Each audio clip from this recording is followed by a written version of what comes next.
Assalamualaikum warahmatullahi wabarakatuh. Selamat siang, nama saya Latif Nur Bayaki Dewantara dari kelas hukum sore angkatan 2019 kelas A.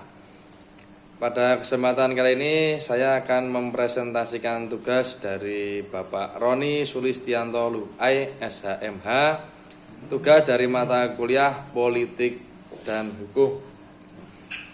Pada kali ini saya akan menjelaskan mengenai politik hukum pembentukan pengesahan Undang-Undang Mineral dan Batu Bara yang baru saja disahkan.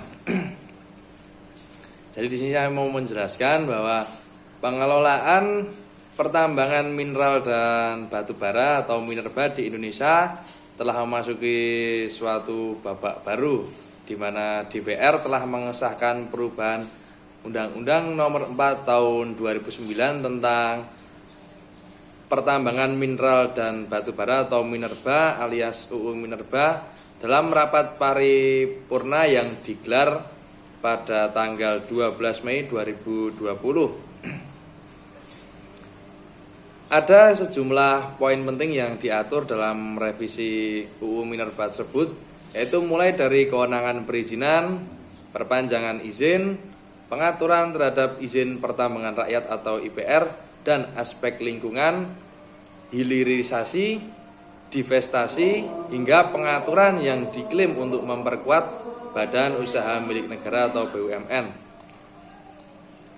Ketua Komisi 7 DPR yaitu Sugeng Suparwato menyatakan bahwa perubahan UU Nomor 4 Tahun 2009 diperlukan lantaran peraturan tersebut masih belum dapat menjawab perkembangan, permasalahan dan kebutuhan hukum dalam penyelenggaraan pertambangan minerba.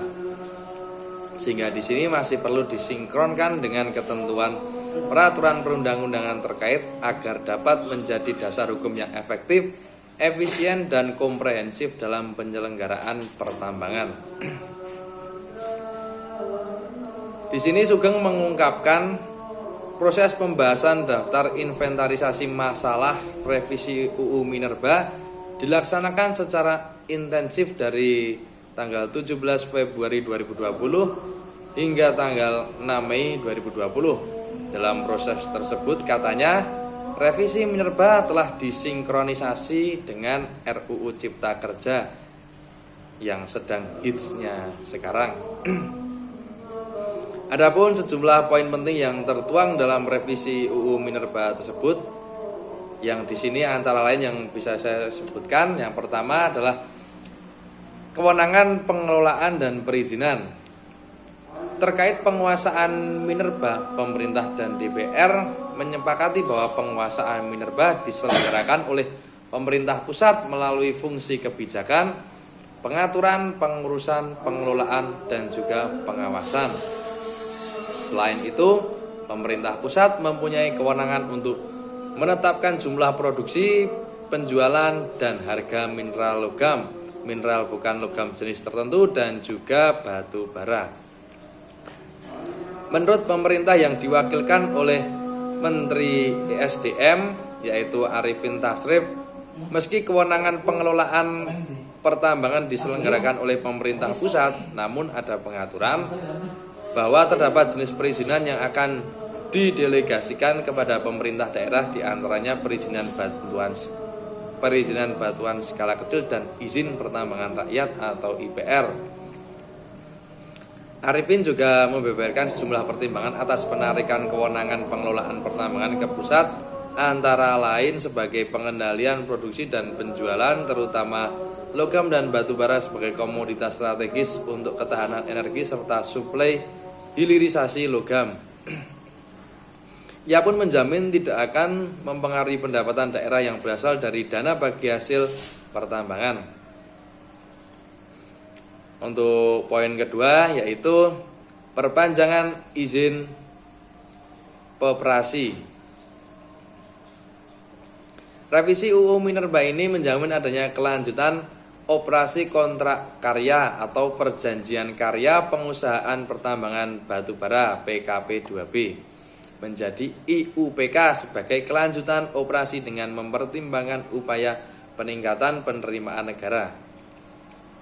Tak hanya operasi kontrak karya dan PKP 2B yang mendapatkan jaminan kelanjutan operasi, pemegang izin usaha pertambangan dan juga IUPK itu IUP khusus itu juga dapat menghirup angin segar yang sama.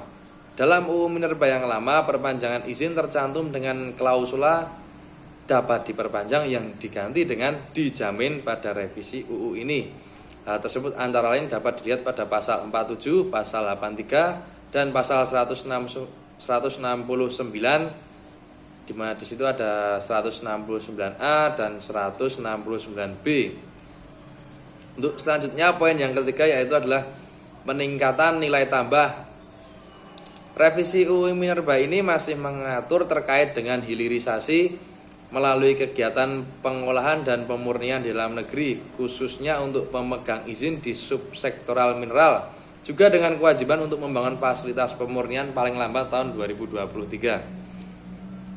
Sejumlah insentif pun dikucurkan untuk menyokong proyek hilirisasi ini, antara lain dengan jangka waktu perizinan untuk IUP atau IUPK yang terintegrasi dengan fasilitas pengolahan dan atau pemurnian logam atau kegiatan pengembangan dan atau pemanfaatan batu bara diberikan untuk jangka waktu 30 tahun dan diberikan perpanjangan selama 10 tahun setiap kali perpanjangan setelah memenuhi persyaratan-persyaratan.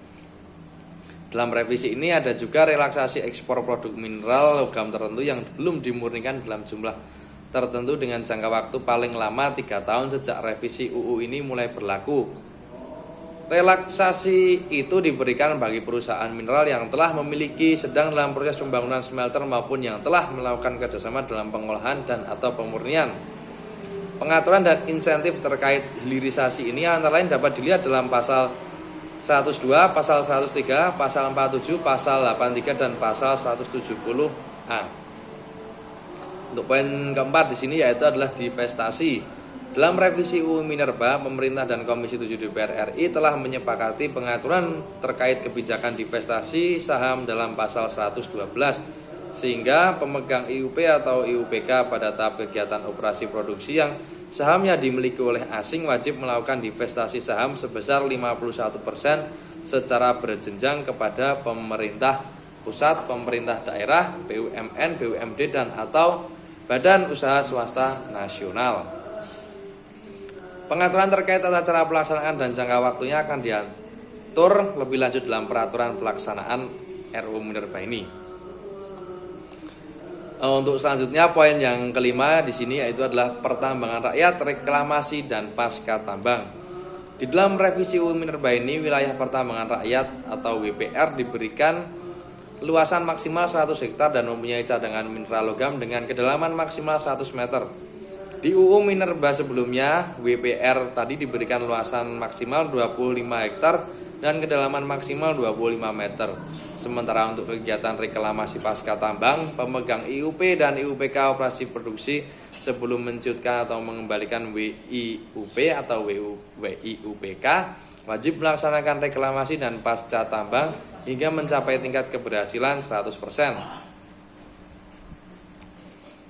Untuk selanjutnya poin ke-6 di sini adalah revisi UU Minerba ini juga diklaim memperkuat BUMN. Jadi di sini diantaranya pengaturan bahwa ex-WIUP dan wilayah WIUPK dapat ditetapkan sebagai WIUPK yang penawarannya diprioritaskan kepada BUMN serta BUMN mendapatkan prioritas dalam pembelian saham divestasi. Selain itu dalam revisi UU Minerba ini juga ada peningkatan bagian pemerintah daerah dari hasil kegiatan pertambangan dari sebelumnya 1% untuk pemerintah provinsi menjadi sebesar 1,5%. Revisi UU Minerba ini juga diklaim akan mendorong kegiatan eksplorasi untuk penemuan deposit minerba, yakni melalui penugasan penyelidikan dan penelitian kepada lembaga riset negara yaitu BUMD, BUMN dan juga badan usaha swasta serta dengan pengenaan kewajiban penyediaan dana ketahanan cadangan kepada para pelaku usaha. Berikut yang dapat saya sampaikan mengenai politik hukum pembentukan pengesahan UU Minerba yang terbaru. Semoga dapat menjadi ilmu yang bermanfaat. Kurang lebihnya sekian Kurang lebihnya sekian yang dapat saya sampaikan. Saya Latif Nurbayagi Dewantara, nomor induk mahasiswa 191919112179292 dari kelas hukum sore 2019A. Mengucapkan terima kasih banyak. Assalamualaikum warahmatullahi wabarakatuh.